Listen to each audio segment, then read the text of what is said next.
Hello, baking സോഡയൊന്നും ചേർക്കാത്ത നല്ല നാടൻ പഴംപൊരി ഉണ്ടാക്കിയെടുത്താലോ? അതിന് വേണ്ടിയിട്ട് ഒരു കപ്പ് മൈദ എടുത്തിട്ടുണ്ട്. അതിൻ്റെ അകത്തേക്ക് 1 ടേബിൾ സ്പൂൺ റവ കൂടി ചേർത്ത് കൊടുക്കുന്നുണ്ട്. ഇനി അതിൻ്റെ അകത്തേക്ക് 3 ടേബിൾ സ്പൂൺ പഞ്ചസാരയും കൂടി ചേർത്തിട്ട് ഒരു 1/4 ടീസ്പൂൺ ഏലക്ക പൊടിച്ചതും ഒരു 1/4 ടീസ്പൂൺ ഉപ്പും കളറിന് വേണ്ടിയിട്ട് മാത്രം ഒരു 1/4 ടീസ്പൂൺ മഞ്ഞൾപ്പൊടിയും കൂടി ചേർത്ത് കൊടുക്കാം. പിന്നെ ഒരു മിക്സീൻ്റെ ജാറിലേക്ക് ഒരു 1.5 ടേബിൾ സ്പൂൺ ചോറ് എടുത്തിട്ടുണ്ട്. അതൊരു 2 ടേബിൾ സ്പൂൺ വെള്ളവും കൂടി ഒഴിച്ചിട്ട് നന്നായി ഒന്ന് അരച്ചെടുത്തിട്ട് ഈ പൊടിയിലേക്കൊന്ന് ചേർത്ത് കൊടുക്കുക. ഇനി ഇതെല്ലാം കൂടി കുറച്ച് വെള്ളം ഒഴിച്ചിട്ട് നന്നായി ഒന്ന് മിക്സ് ചെയ്തെടുക്കുക.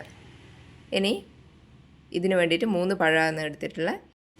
ഈ പഴമെല്ലാം ഒന്ന് നീളത്തിൽ കട്ടിയില്ലാണ്ട് അരിഞ്ഞെടുക്കുന്നുണ്ട്.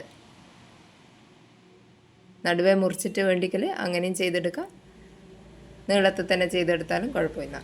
ഇനി ഈ അരിഞ്ഞു വെച്ച പഴം ഈ ബാറ്ററിലൊന്ന് മുക്കിയിട്ട് എണ്ണയിലേക്ക് ഇട്ട് കൊടുക്കുക. ഒരു ഭാഗം നന്നായിട്ടൊന്ന് മുരിഞ്ഞ് വന്നതിന് ശേഷം ഒന്ന് തിരിച്ചിട്ട് കൊടുത്തിട്ട് 2 ഭാഗവും നന്നായി ഒന്ന് ഫ്രൈ ചെയ്യുക.